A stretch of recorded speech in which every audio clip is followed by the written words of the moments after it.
Let's get this started here and we'll get started with everyone. Welcome you here to Gov School.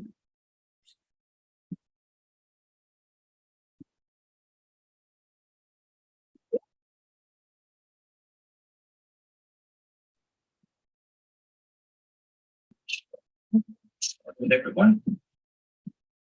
Welcome you here to Gov School. Good afternoon, everyone. My name is Mark, and here today with Focus on Federal. We're getting you started here in just a minute. Getting everything live on YouTube. So everyone, welcome you here to Gov School. That background there, that means it's working. That's a good thing. Good afternoon, everyone. My name is Mark, and here today with Focus on Federal. We're getting started here in just a minute. Getting everything live on YouTube. So everyone, welcome you. So here we are at Gov Directions and Gov School, here to discuss with you federal government and give you some tips on how to work with the federal government. Thank you for joining us. And today what we're going to do is focus in on a couple parts of the federal sector and give you some explanation of how we work with you to make sure that you have all the tools you need in order to win federal government contracts. I would ask that you maintain your mute status while you're in the room with us. If you want to join us live on YouTube, then you can listen in. You unfortunately can't ask questions. If you do have a question, this is a live Q&A. Just raise your hand. Technically speaking, that's one of the functions within the app for Zoom, and we'll have that for you to ask this question. I'll call on you. You can also just type it into the chat room, and I'll get to those questions as we go along. I'll open up the chat. Welcome, and have that there for you so that you can tell us a little bit about your company and what you're looking for. And here we go. So thank you again for joining us. This is Gov Directions. We're a service that's been around since 1998 to provide research as a service to our members. And what we do is primarily try to address the business problem of fragmentation, which is created by the concept of home rule government in the United States. We'd like to, make our decisions as localized as possible. Doesn't necessarily mean we're going to hire just or employ just local companies when we want to go out and procure, but it does mean that that mayor and that council and that county commission that's making those decisions is doing so as localized as possible, and so they can determine the best way to spend that government resource. And so what we focus in on is this government spend marketplace, and we have grown over the years. The primary objective serving the B2G, business to government marketplace. We now serve some 117,000 contractors worldwide. It's an organic growth. Our mission is providing that spend research to the supporters, and we're built like a cooperative. And we do have memberships of all kinds, including paid and premium paid, and the free levels, depending on your needs as a company and your growth as a company. So you can certainly use about 80% of our information that's completely free, in fact. And one of those is this tool here, what we're doing today, and that's Gov School, where we're teaching you not only to find bids, but we wanted to help you learn how to win them. And that's a primary focus of Gov School, which we launched in about the 2008 time period. We learned early on that you're going to need some expertise and some guidance. And so we built this as a platform to help you do that. Our business problem that we seek to solve and what we actually work with is the fragmentation of not only localized information, but international, national, subnational, all where we're seeing governments trying to work with business, and then of course subcontracts that are done by prime vendors where businesses are actually trying to reach other businesses. And this is all created by the whole process of diverse rulemaking and managed decision making in the home rule level. As I mentioned, we have a lot of individuals who are actively involved in our decisions in a localized manner, and they want to maintain that control. I would point out that we do not focus in on speculative information. It's not like an advisor system where I'm thinking about putting a new roof on my house and I go out and get all kinds of quotes and never go through with it. Here, governments, this fragmentation, this process of rulemaking, it takes a long time, and it's a managed process. And so when they go through it, a lot of individuals have been involved with it. The decision is pretty much ready to go, and all they're waiting for is your response. And so when you get that response, it's basically a done deal when you come back with the kind of information that they're looking for. And so I'd like to point that out so you're not really wasting your time in the government contracting market space. And when you see something, go for it. It's worth the effort. It's not going to evaporate at the end. Okay. And so that's important for you to understand that. The research solutions that we actually provide, RFP delivery is one of those. That's the aggregation and publication of our data. We launched this particular website in January. It's meant to go out and send you to the original source for a new RFP listing, about 1.5 million listings a year now published. And while we don't work specifically with any government, we need to have a hands-off relationship. That's a differentiator for our business model, because we don't want governments to tell us what to publish and what not to publish. It's not that we dislike government, because they actually obviously like us too. And about 80% of our information is published directly by a government, trying to reach you as an audience. But then we learned, giving you the information is just not quite enough. So we created a microeducation platform using on Zoom with private sessions, and now with YouTube Live and other mechanisms to reach you via GovSchool. Just to play on words in order to make sure you understand we're teaching you how to work with government. And then all of those out there, you can't really do it yourself, and you need some advice or some additional assistance. We have the Gov Advice platform, which includes micro consultants who specialize in particular areas like capability statements and self-development and professional consulting of different types, like RFP writing and so on. So they're for you in order to have someone help you and assist you. A gig, kind of like maybe the Uber driver carrying you to your first contract. And so that's a Gov Advice platform. So a 360 approach, finding the bid, helping you understand how it works, and then giving you some support if you need that. And all now, not only just with the website, but also with mobile application and reaching. Some of you may be watching this video now or this YouTube session on your phone. And so we're where you are, and making sure that you have a specialized reach. So if you're a contractor in the field right now and you're taking a break to watch this video, or you can watch it a little bit later on YouTube Live, it's all different types of applications. So make sure you download our app if you haven't do that. The App Store for the Apple, and then on Google Play for your Android. And, just like to point out, our reach has grown significantly. We are now in 72 different countries, and you could be watching us just really all over the world. And so we appreciate that, and are glad you're here and publishing at RFP Delivery now in multiple countries, and continuing to expand that as we grow. But today, what we're going to do is focus on the federal government marketplace. And I'm going to focus in on three particular areas. One is what's referred to as FAR, Federal Acquisition Regulations. The second is the hierarchy of government, and I'm just helping you understand what that means. And how it's useful to you and why you need to understand it yourself. And then the third thing is, every single day I get an email from somebody, multiple times a day sometimes, saying I'm going to expire in SAM, and I got to go do this, and I got to go do that. And the SAM Registration Club, or the SAM, the U.S. Business Registry, all kinds of places. And I want to share with you, not going to expire. So what we're going to do is show you what you got to do if you do receive that. Frankly, got to do this once a year, and my time is up. This is coming up, and I went ahead and did it today, and I'm going to show you how easy it is. And I did it in just a few minutes, and I can show you as well.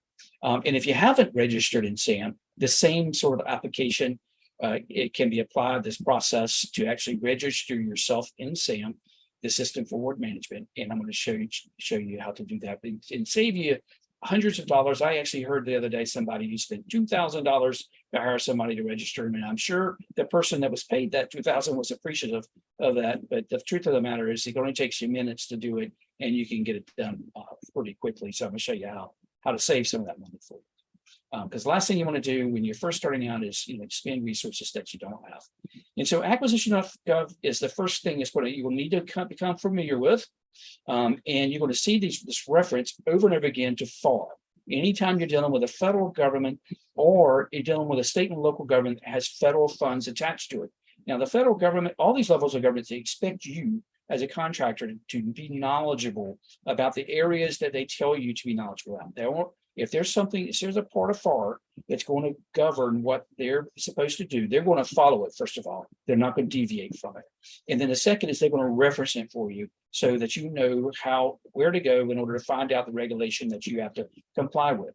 Okay. And so, and no, there's no way around it. Okay. You can't take shortcuts. Even if you think you can take a shortcut, it'll eventually will catch up with you. You should always accept the fact that the contracting officer is not going to deviate from FAR. So whenever you see a reference, for example, 19.5 is a size determining regulation. So when you click on FAR, it's always at acquisition.gov. Okay, not at FAR.gov or FAR.com or FAR something else. It's acquisition.gov. While I'm on the .gov address, anytime you're dealing with the federal government specifically, you're going to have a .gov address. Okay, so always know that if it comes across as samregistration.com or sam or business officer at sam.com or something like that, it's not the federal government. Okay, the federal government only the federal government can use the .gov address, and not only that, make sure it's not a phishing exercise at all. So you're not masking the email, and you can do that by hovering over it. Most email systems allow you to see if that's happening.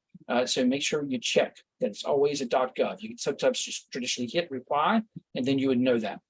You're going to be bombarded with emails once you register in SAM. They're all over the place, and you could be out of money very quickly. The federal government will not ask you for money. Okay, know that. Okay, so it's a cost saving measure, but they will reference you to where you got to go for regulation. So when you click on FAR, you go into it. It's just going to look like a very organized hierarchy of information, and it's going to be simple and easy to read and use. Okay, it's mandated by Congress to be such a platform. So everything that you see, if there's a questionable deaf word, then they're going to define it for you, and they will give you a whole area, a definition of words. Some of you may know that I'm a professor in this topic at a major university in the South, and I have graduate level students who will be our future public administrators in really one of the top programs in the country. And so the first thing I do when they take this class is I say, you got to go here and look up the definition. It's a whole new language. Okay, and all the words you thought you once knew, you don't really know them all. Okay, so here you come in here and just kind of browse through it and really come to understand what acquisition planning means, acquisition. And if you ever have any downtime, this is the time this is a smart way to use it if you want to be a federal government contractor. So just understand the words that you're going to be working with. And anytime there's something else that you need to know, they're going to point you along the way. And so, for example, when they're really talking about affiliates, they're not talking about our kind of affiliates where I'm actually, getting someone to help sell for us. And here they're talking about business concerns of individuals directly controlling with each other. Okay, you're like your partners and so forth. So it's defined in subpart 9.4, 9.403. So you can bounce around very quickly. They will help you understand that. Okay, and you'll notice this over and over again. The words are highlighted or in asterisk, and so that you can come back, or in italics, so you can come back in and see what they mean. Whenever you get a reference, and so I referenced earlier 19. I think it's 19.5. So if we go 19, click over here on the left-hand side, it'll show you, or if it's 12, go over here to 12. So to start off, 19.5. So I click on the 19, I drop down, and that's going to be by a numeric ordered system of 19.000 until you get down to where you really want it to be at. So 19.5, here it is. Small business total set asides. It was a size requirement. I'm right about this. Okay. So I step into it, and then it's going to expand out and give him additional details for information. This is important subpart of FAR, because if this one here tells you really what small business means, and for all of us, most of us, in fact, we're all going to be small business, but there are different size determinations within SAM, within FAR by NAICS code. Okay, and so it's going to explain to you that process of what's the total small business size and how do we go about doing that? How do we go about calculating our gross receipts? How do we go about calculating the number of employees? So you can confirm that. Now, most of it's going to be easy, and we just can glance over this, but you do want to kind of familiarize yourself, because one day you're not going to be small, and you're going to be a big guy, and we want you to get there and then understand what that day means whenever you do eventually get there. Okay, but every one of these, you go in there, every FAR is going to basically to tell the contracting officer at every stage of contracting how to go about doing something. And the contracting officer is going to follow that. And so it's important that you understand that. So get yourself familiar with acquisition.gov if you're going to deal with the federal government. Okay? Also, what I like to do is share with you just in general the hierarchy concept. Okay, hierarchy basically is the structure of government. Okay, and so how are decisions actually made within agency levels? Okay, and so you can come in and in this area, you can actually go in and search about hierarchy and come to understand the process. Is actually spelled out in SAM. But essentially within the hierarchy, the federal hierarchy, there's departments and sub-tiers. Okay, and so whenever, for example, the Department of Defense is going to be the larger federal agency, and then there's going to be within that various sub areas. Okay, and so you can find this. So let's just go see what Homeland Security looks like. Okay. Actually, let's start off with Department of Defense, and you can search, and then it's going to show you that hierarchy within that. Okay, so there's going to be others like the Space Development Agency, the Defense Nuclear Facilities Safety Board. So this is going to be the first level, and then you're going to have even below that additional hierarchical levels. Okay, so you got the department and the agency, and each of them going to have a CGAC code that's going to tell you what their code is, and then all of the individual contracts and RFPs are going to start with, and when you look at solicitation numbers, it's going to start you off with a series of numbers so you can tell what they are. And you can see the sub-tier agencies within that. Okay. And then you potentially, these are all defense. Okay. Different ones. Okay. And then you can see regional locations even deeper. Okay. Going down even to the military bases, the sub branches. So they're like, for example, we have a number of different bases here in Houston County, Georgia, or Warner Robins, and so they're going to have different levels in the actual solicitation number. As you dive down into the number, it's going to tell you exactly where that location is at, and so that's important for you to come to understand that, because each of these will have additional contracting officers that you can work with. And so right away, there's no reason for you to pay a significant amount of money to get a contact database that's right here for you. Okay, freely available within the agency. You can drill into it anytime. And not only that, it's always up to date. Okay, so there's no reason for you to really kind of have to go out there and reinvent the wheel or pay for a whole new set of wheels that you're never going to really use. Okay, so understand that going into it. So here is your hierarchy of the federal agency. And that's important because if we're at SAM and we're actually going through and looking at a bid, let's just see, here I was showing somebody earlier about security bids. And I go in and I actually see a bid. So it's going to give you this notice ID. Remember, I told you this number here means something. It actually talks about Homeland Security here. It talks about U.S. Customer Border Protection, and it's going to talk about the actual contract number. Okay, and this oftentimes you can go in there and you can Google or search within the very first few numbers, and you can find past performance that exactly you can see who your competitors were that won this in the past. Okay, and know that all of these individual entries are, of course, at RFP delivery, and we provide you quick access to this data right away. Okay, but when I do drill into it, at this point, I'm going to actually see the tiers at the top. Okay, and where what office it's actually in. Now, GovDirections and through our RFP delivery system, we're pinpointing this in a mapping system so that you can come in and see it down to the office level. Okay, and so it's always going to be at that level. This is the place of performance where the actually work is most likely going to be done. Occasionally, there'll be a bid that's issued by the office level that is in a different area because the performance is maybe the office is in Louisiana and it just is over in just slightly across the border in Texas. Here are all the active opportunities right now. A lot of opportunity. It's a $6 trillion marketplace. In fact, 54,663. Over the year, we'll have over 1.5 million listings posted in some capacity to the office level as a part of a hierarchy. Okay, and so that's important for you to kind of understand that process of where the decision is actually going to be made. Okay, and in that setting. So acquisition.gov for federal acquisition regulation, something you need to know. Federal hierarchy, it's the structure of where the bid is actually going to be let from and procured at. And this is important because that's where you're going to deliver your product, and you need to always be there to help them with that process. In order to understand all of that, and then even to bid on anything at the federal level, you're required to register in SAM. Okay, SAM, and the reason why. Okay, why do I have to have this registration? I don't even have a bid yet. Well, there's going to be about 1,200 of you every single day. 1,200 companies who want to do business, who wake up all of a sudden say, hey, listen, I don't want to win a federal government contract. And so that's overwhelming to the system.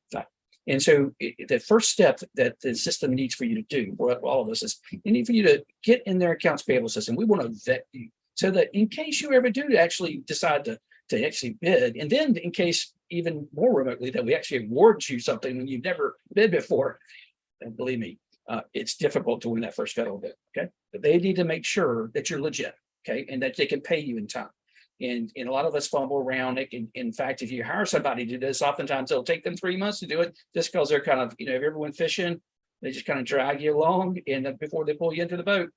And so be aware of that. It takes you just minutes usually to register. Okay, but I can go in here if I make a mistake, such for example, I could put the wrong address, or even miss the address by just a digit or two, or I could miss my emails constantly every day. Probably 100 emails are misspelled. Okay, sometimes it's not on purpose, sometimes it is on purpose. And so just knowing that if there's any slight error, then it could take you weeks and weeks to get registered.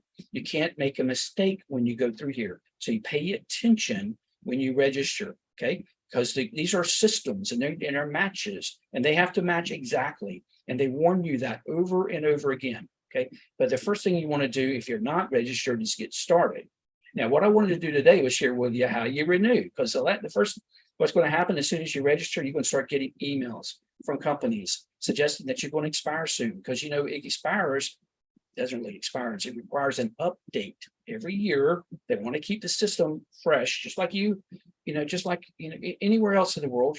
They want to keep their email systems up to date, and and they want to purge out the ones that are not there anymore. In fact, a lot of you will go out of business, and we got to get you out of the system. So this is the way to do that.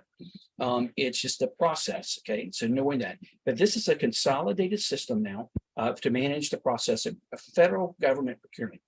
The bad news, it has nothing to do with state. Actually, that could be good news. It has nothing to do with state and local government. It's a fragmented system. So if you want to work with your state, or you want to work in a local government area, there's a different process. It's not as complicated. Why? The reason why is because there are not 1,200 of you every single day trying to do business with these agencies. Most of these local government agencies have rarely anyone trying to do business with them, so they're begging you to come. And so it's just a different process, because here there's a large marketing effort by companies who come in and can convince you that you're going to win the federal government contract. And a lot of us believe that, but believe me, you got to get some performance under your belt. State and local government's the way to do that.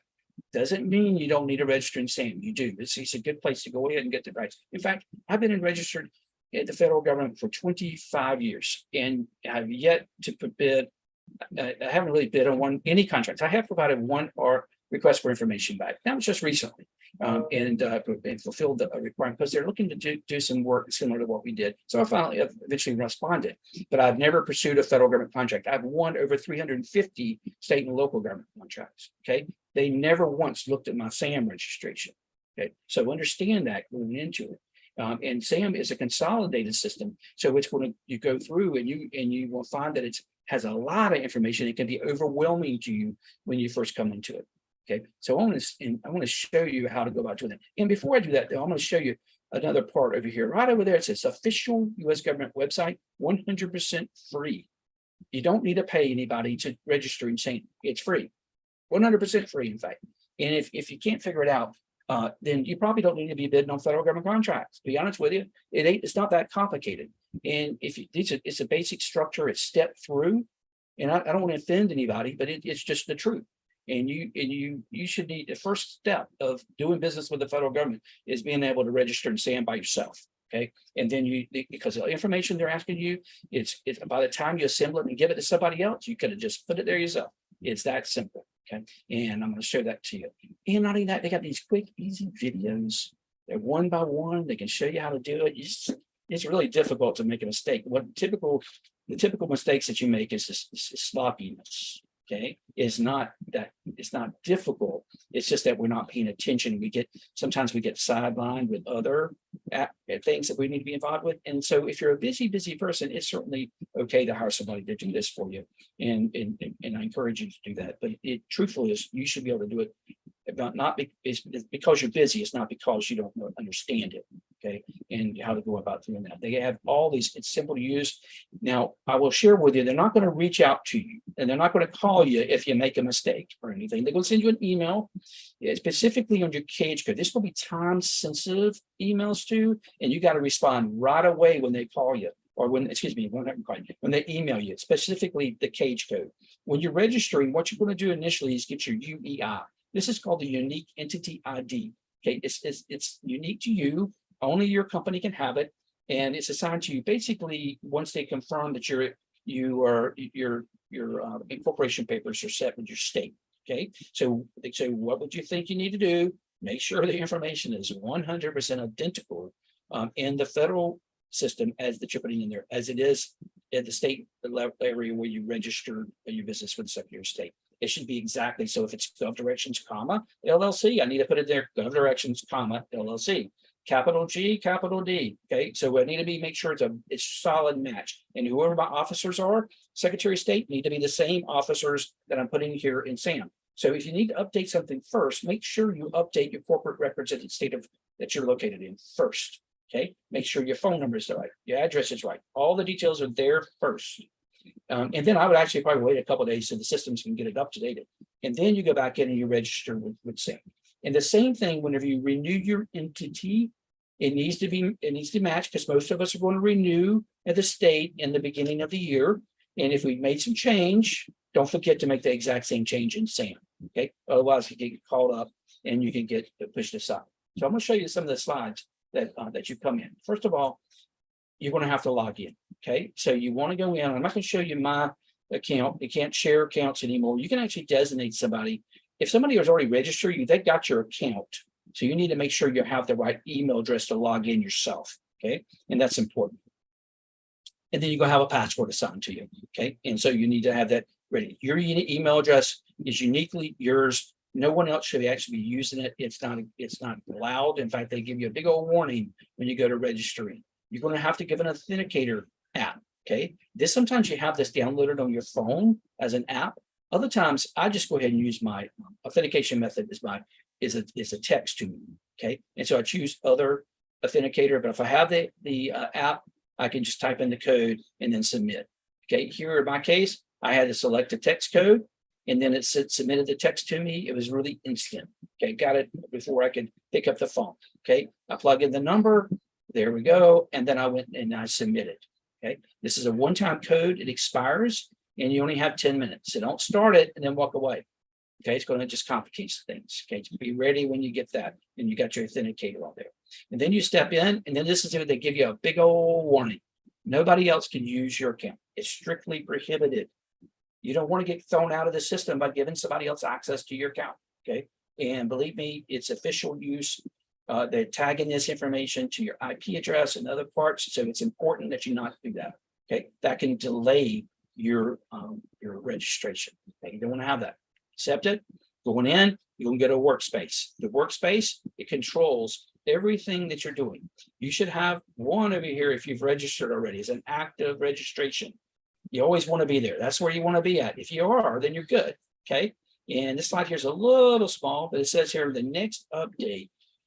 That doesn't say next you're going to expire. It says my next update is due August 15th. Yeah, I got to give it an update, got to log in, accept everything, and move on. And then it'll give me a new update date. Okay, this is usually it's 360 days out. Okay.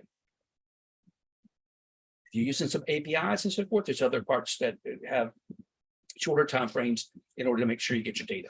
Okay, so here it's telling me that I don't have anything new, but I've already started way up and receiving. I already got 4 emails today telling me I'm going to expire in SAM. I'm not ever going to win a federal government contract.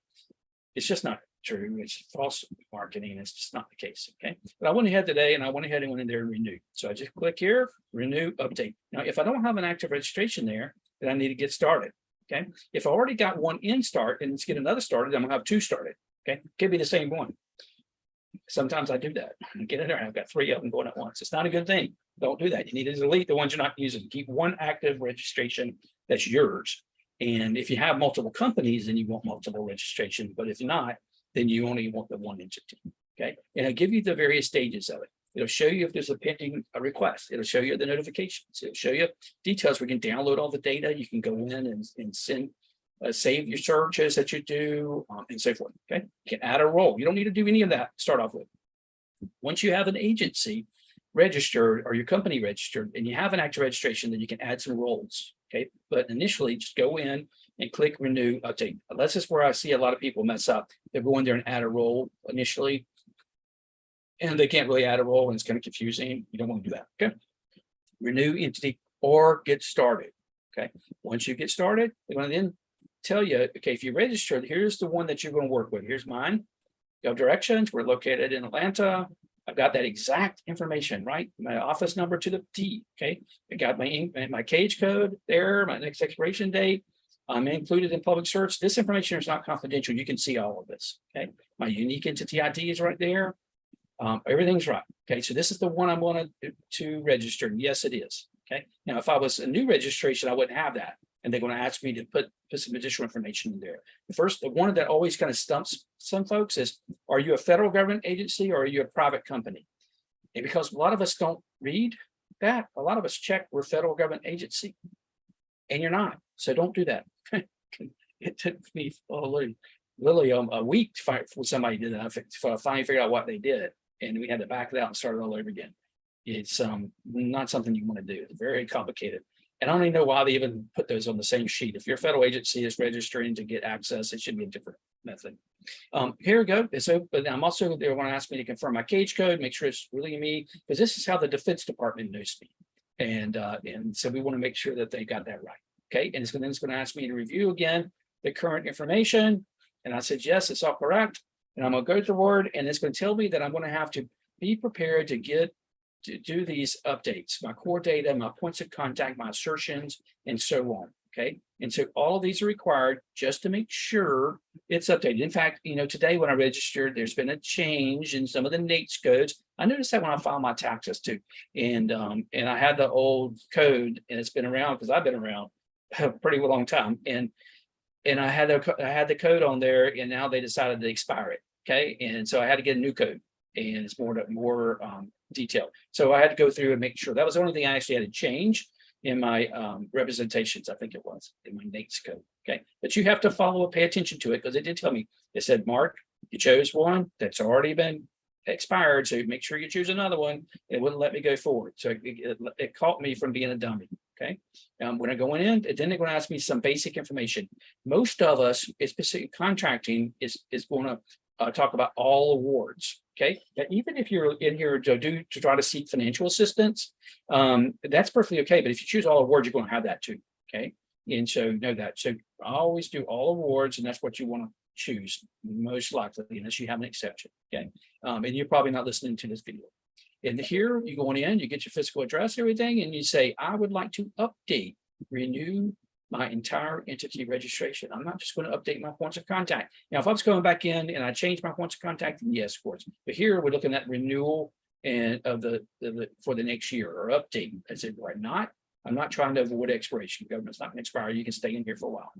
Here I go in, and before you get started, it will give you a download guide. You could go ahead and print that if you like, and just follow along and check it off. It's real helpful. They're just trying to make sure, but you're just clicking through and you're going to next.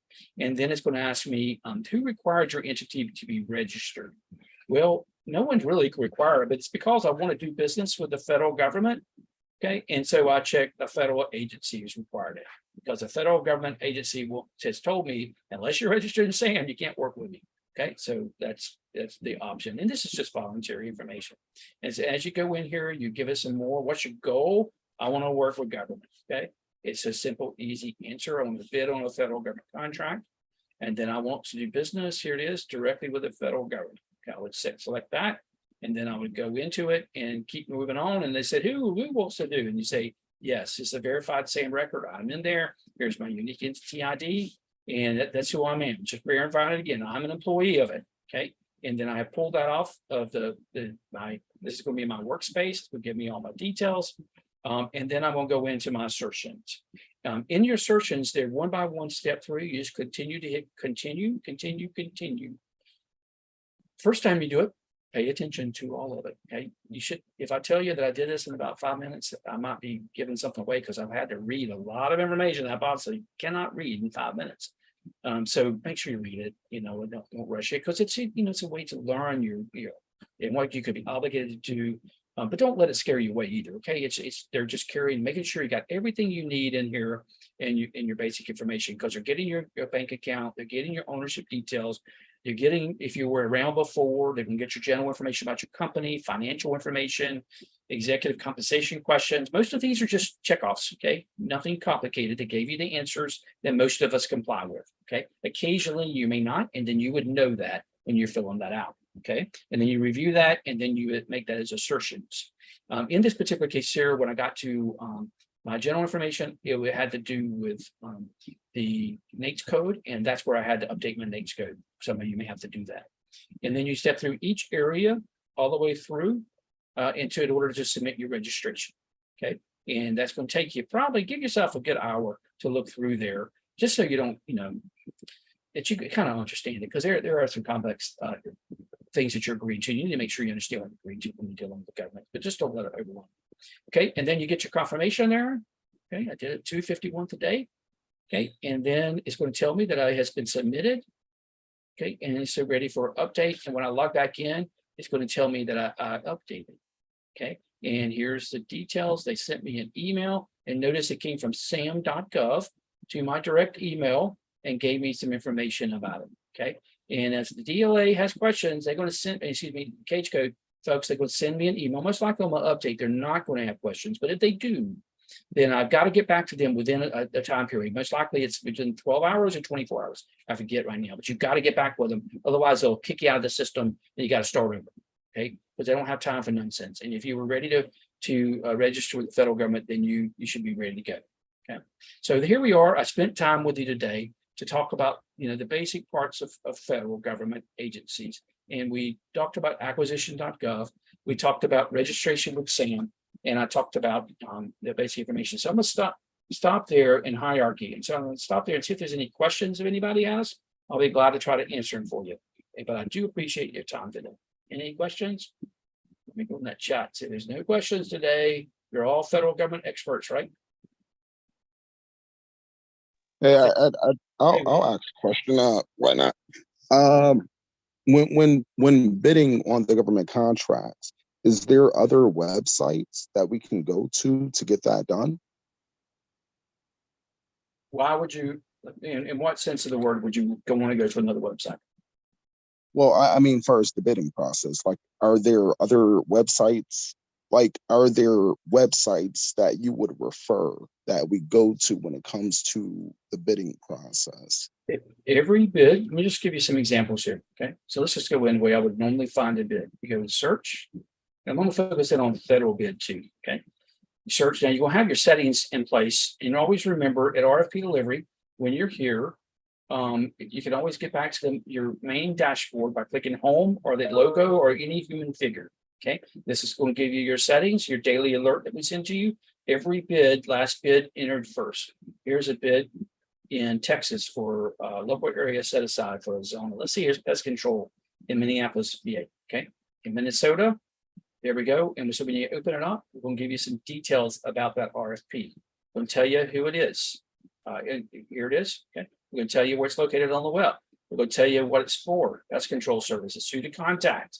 Okay. NAICS code. Make sure these are all good fits. Something that you like. You can download it to your system. You can save it, called capturing the bid, in your save bid folder. You can always click back and see some of those. And I'm getting a question there that you may have to pay. I'm going to show you how to avoid that. Okay. So here you can go in, view the save bids. Okay. Go in at this point. Here's all my save bids. Okay. I can remove it if I need to. Okay. Here's the bid. I want to work it. I'm leaving here. Go to the original source. Okay. So here is an external website where you're going to bid. It doesn't matter if it's local, state, or federal. Okay. Now, Mr. Fowler's told us that there's going to be some that you may have to subscribe and pay for. I'm going to show you how you don't have to do that. Every state now mandates that a local government and state agencies provide you free access to this information, so you don't ever have to pay anyone else. There are third-party providers that would essentially suggest that you have to. I have a session tomorrow called "Don't Get Bidwinked." It's kind of like "Don't Get Hoodwinked." Your money is too valuable. How many times you need to pay for registration? You don't need to pay for registration. Okay, so you can literally go through thousands and thousands of dollars before you ever even see a bid that you can bid on, and then you don't have money left to actually win the bid. Here you go. We got the bid itself. Okay, and we're going to download it. Okay, the very first one here, and I always want to make sure when I see one, specifically at the federal level, I'm going to look at the history. Okay, go back to the original. Click to see the original, and then I'm going to always watch for the updates. Open it up. This document here, I'm going to then open it up. Share it with you. Let's see here.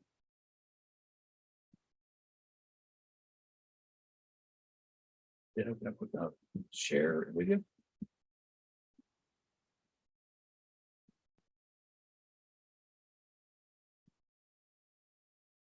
Flip over. You're looking at the bid.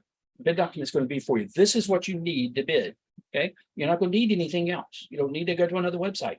You're not going to need to. You can go in and you can potentially do some research of the federal agency. Maybe go to usaspending.gov and search that reference number in order to find out who won this before. If this is pest controls in the Minneapolis area, they're going to want you to fill in these documents and submit the information, and give you all the instructions you need. Now, if you don't know how to read an RFP, there's a session in our YouTube video channel where we teach you how to read one. Okay, but here your statement of work, and if you have watched any of these, you've learned what I always say. Statement of work, it should be singing a song that you are all familiar with. It's called the "You're the One That I Wanted to Find." Okay, it's a make sure that song is singing in your head, because if it's not, there's too much opportunity that's out there. It's $6 trillion marketplace. Move along. Okay, but here, if you're able to do this, then move forward. Look at the requirements. If they number it in a numbered order system, pay attention to that, because that's the way you're going to always speak back to them when you're writing your RFP. If you need help writing your RFP, we do provide services in that area that you can contact us with. We also teach you. There's a class on Thursday afternoon that teaches you how to go through and respond to this. Okay, and they almost always giving you, here it is, a sheet where you're just going to fill in the blank. Okay, governments are not about creativity. They want you to be uniform in your response. That way they can evaluate it, comparatively speaking, with others in your field. Okay, now while this may look complex, I think it's now 62 pages. The truth of the matter is, once you got past the first 5 up to this point, everything else is the same over and over and over again. Okay, so you may have to look at it once and then get to know it, get familiar with it, start keeping your documents in maybe a Google Drive of some sort. Or even, I use chat PDF now to go in there and actually read this and then ask it questions. You can use AI to help you with that. You can even have AI maybe draft you a response back these days. So, a draft, it can't ever replace, I don't think so, human concepts and the way you catch things and how you sell yourself, but it can give you some basics. And so make sure you use tools to your advantage. Okay, so that's, I'm not going to send you another website. You're going to go and you're going to find everything you need at the original source. Okay. Now, if you are with an actual one that's a state and local, let me see if I can find one that might be a third-party provider. Sometimes they're harder to find because they're only about, really about 4,000 governments out of 140,000 are using third-party providers. But all of them would have would help you go in. Let me just see if I search compensation study. This is an area that I'm in. Maybe I can find it. I just take just a second, but I want to illustrate that purpose and show you how you don't really need to spend that extra money. So if I go in, here's one in California. California has about 10 different companies that work with some of their agencies to publicize. This is a dying process. Most of the technology is such that you can do it all. Local governments can do it all themselves online, easy enough. They don't need these systems any longer. So be aware of that. The concept itself is just getting easier and easier to do. So there's trends. I've been doing this for 30 years. total in working with government contracting online mechanisms. So I'm familiar with that. Okay. And sharing with you that it goes through some stages. There's all different types of stages. We have always taken an approach to keep it open access. And in fact, this one here is going to be open access as well. Okay. So if I was to go in here, I'm going to open up that document. I'm going to follow the instructions that they give me. Okay. I don't have to go to any other website. Okay. It's going to have all the details here. And just as an example of how this new technology works, if I was to go to chat PDF, I could drop in from URL, and it'll analyze it for me. Usually. Maybe I had an extra space in there or something. Hold on a second. Yep, sorry, it's not doing that for me. Let me just pull another one over. I'll just drag it in. I may have to download it. Okay. So here is the PDF from one earlier I did. I just drag it in, processing it. And it's going to give me a summary of the PDF. Okay. And at the same time, it's going to start giving me the ability to ask some questions. What's the timeline? Okay. The answer to question form. Okay. And so these are new tools and new innovations that you can use to shorten your time frame, make it more accessible to you, and help you in different ways. Okay. And we have in our system, our teacher class, just specifically on AI, and also giving you some prompt questions to help you and how to write responses back. And so they can cover some of the big items. But I would always, at the stage of the game with these type of technology, really step in there and make sure I'm answering all of the questions. Okay. Does that answer the question, Wayne? So I'm not sending you to any other websites here. If you do need assistance, you can go to our RFP GovDirections live on YouTube. We are there now. Liable to this will be recorded afterwards. You can have immediate access. And so these are point and click classes that are available to you and that you can use. There's one here, we are live, but you can go into the sessions and you can see the topics. Yet we just talked about disaster spending, how to read the RFP, the government contracting process in general, how to use BARD, which is the Google form of technology. Okay. Of artificial intelligence and so forth. Different one, how important your capability statement is. Okay, well, we're going to do another session on capability statements this week. More questions? Yeah, I have a question there. Pardon me? So yeah, I have a question there. Yeah, It's more related to I guess the assigned contract, I guess, because I've run across a few of them that look appealing, but they have a very specific I guess demographic. Like someone came across that have like a women-owned small business. Is that eligible for only them and only them, and no one else can apply for them? Or I'd like to know more exactly about I guess what the set aside program really consists of, Yeah. Okay. So I'm going to tell you there's sort of two different ways to kind of view disadvantaged businesses at different levels of government. Okay. The federal government, primarily, there are a couple of very large state agencies or city or county governments that may do set asides as well, but that's somewhat rare. But the federal government specifically has a mandate by Congress. And so they have set aside areas that they work with. Okay, so this is 8A sole source over here to the left. Your Indian set aside, small business. Most of us are small business. Okay, total small business set aside. That's typically under $1 million, $20, $30, $50 million threshold, depending on your NAICS code. Okay, there are other specifically ones like veteran-owned or the service disabled veteran-owned that are demographic nature, or also women-owned. Okay, so here the government is required to set goals, and they try to win those goals. And so each agency will see if they're meeting those goals, and then they will potentially step in and say this particular bid is a competitive marketplace within these subsets. And so we're going to go out and limit competition just among those. Okay, so only companies that have these certifications can bid on these contracts. So for example, if I was service disabled and I've got that, I could apply that filter. I could come in and see the contracts that are limited to those companies that have been received a certificate for being service disabled at the federal level. Okay, and that's given to you by the VA. okay, in coordination with the SBA.gov, okay? And so limiting to just that universe, you have to have the certification.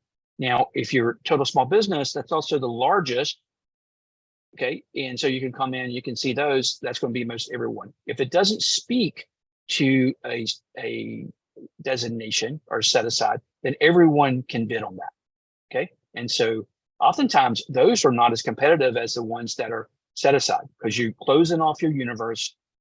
And so it is basically a limiting factor of who can actually bid. But in that universe, only those individuals, you all go for it. It creates a more competitive situation. Okay. And so you just understand that. So there's all kinds of theory around this, but here's all the total small business. Most of us can bid on these. Okay. It's a set aside piece. It's the declaration. Okay. 5,004 out of 52,000. Of the total 52,000, there's probably about 7,000 that are set aside. Okay. The others are not.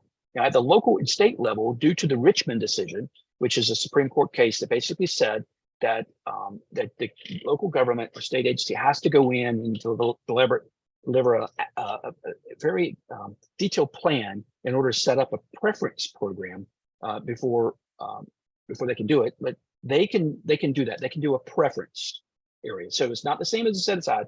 Here, a preference is everybody can bid, and then they may assign points with all things being equal that will benefit those in a particular demographic.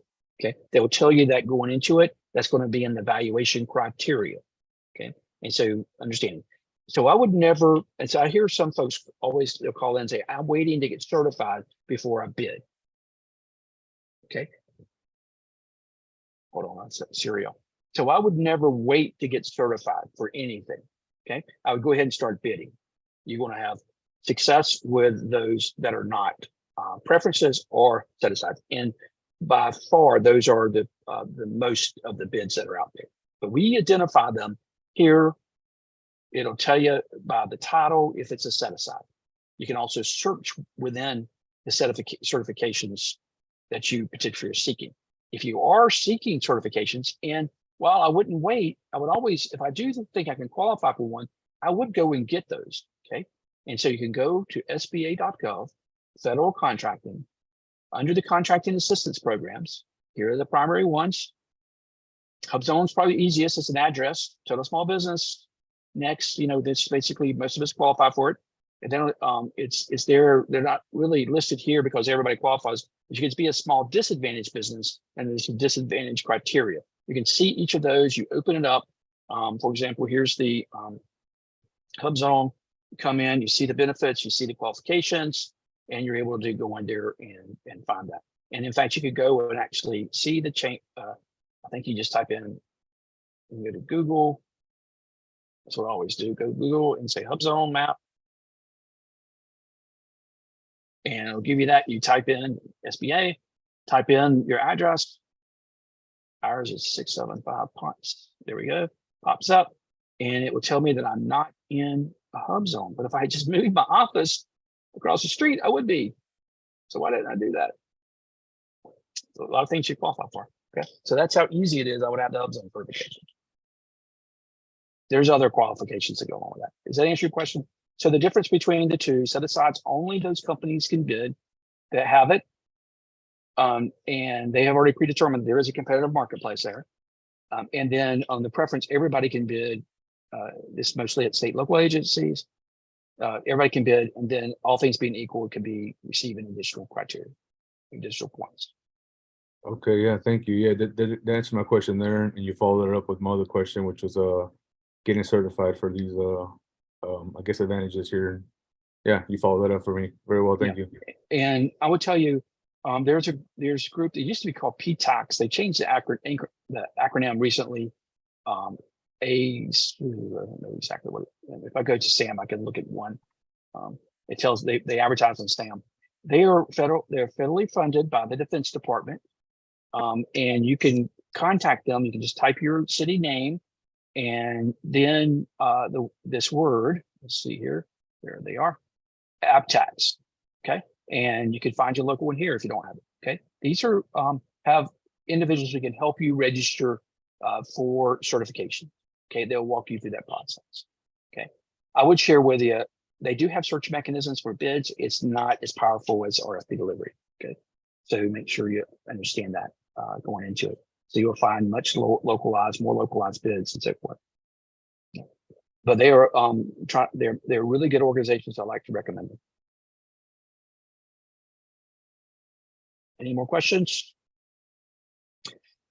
Of course, hopefully you can tell by the way we do these that we really enjoy serving you. We enjoy our what we do. So I encourage you to give us a call if you got any questions. If you need a personalized demonstration or have a conversation question that you'd like to ask, you can always go to your RFP delivery account and book a demo. It'll come up there. Make sure you download our app. That's always a great way to get details, but it will come up in your account, request a demo, that when you click on there, you can actually request a call or an email or a video, a Zoom video with any of us. Just book one that you like to do, and we would certainly be glad to talk with you. Yeah. Have a great afternoon. Thank you.